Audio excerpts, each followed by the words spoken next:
America में इन्हें bill of rights के वो नाम से अलग ही जाना लेवल का जाता बंदा था। है। सिंपली हम इन्हें बेसिक राइट्स के नाम से जानते हैं, बट इंडिया पे फंडामेंटल राइट्स के नाम से इसे जाना जाता है। Hi everyone, welcome to Think Quick 101.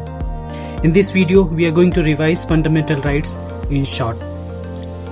Fundamental rights आते हैं कॉन्स्टिट्यूशन के पार्ट 3 में, आर्टिकल 12 to 35 इससे डील करते हैं। ये फंडामेंटल राइट्स आपको प्रोटेक्शन देते हैं गवर्नमेंट के मिसयूज ऑफ पावर से। सबसे इंपॉर्टेंट बात, ये राइट्स कोर्ट में इनफोर्सेबल है। Article 14 to 18 right to equality की बात करते हैं। Article 14 equality before law means everyone is equal before the law. Article 15 no discrimination की बात करता है। Article 16 right to equality in job. Article 17 abolition of untouchability की बात करता है। वहीं आर्टिकल 18 एबॉलिशन ऑफ टाइटल्स की बात करता है। रिमेंबर, कानून के समक्ष सभी समान है। इसका सिंपल ट्रिक है याद करने का। Article 19 to 21 right to freedom की बात करता है। आर्टिकल 19 6 फ्रीडम्स, जिसमें freedom of speech, movement, peaceful assembly ये सब आते हैं। Article 20 protection in criminal cases.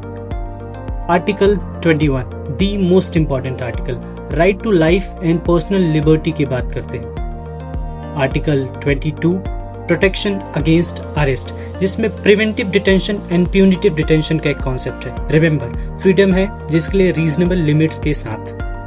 Article 23 and 24 right against exploitation. Article 23 human traffic ban करने की बात करता है। वहीं आर्टिकल 24 चाइल्ड लेबर को बैन करना है, इससे डील करता है। Article 25 to 28 freedom of religion की बात करता है। इन सिंपल टर्म्स, आप अपना रिलीजन फॉलो कर सकते हो। किसी को भी रिलीजन फोर्स करने के लिए फोर्स नहीं किया जा सकता। रिमेंबर, आपकी आस्था आपकी पसंद। Next article 29 to 30 cultural and constitutional rights की बात करता है। आर्टिकल 29 कल्चर एंड लैंग्वेज को प्रोटेक्ट करता है। वहीं आर्टिकल 13 माइनॉरिटीज को ये राइट देता है कि वो अपना इंस्टीट्यूशन एस्टैब्लिश एंड रन कर सके। Next article 32 right to constitutional remedies के नाम से जाना जाता है। इस आर्टिकल के तहत हम डायरेक्टली सुप्रीम कोर्ट अप्रोच कर सकते हैं। डॉक्टर भीमराव अंबेडकर ने आर्टिकल 32 को heart and soul of Indian constitution कहा है। नेक्स्ट आर्टिकल 32 आर्म्ड फोर्सेस के ऊपर सर्टेन रेस्ट्रिक्शंस की बात करता है।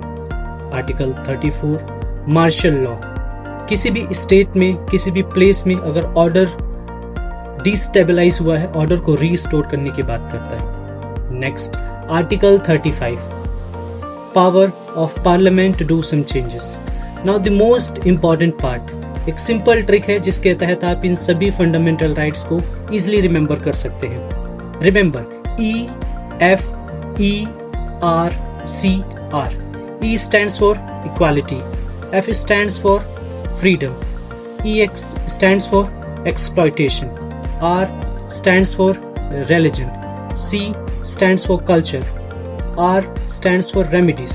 बस ये याद, पूरा chapter clear. So if you find this video helpful, please do like, share and do subscribe to my channel. Thank you. बढ़िया।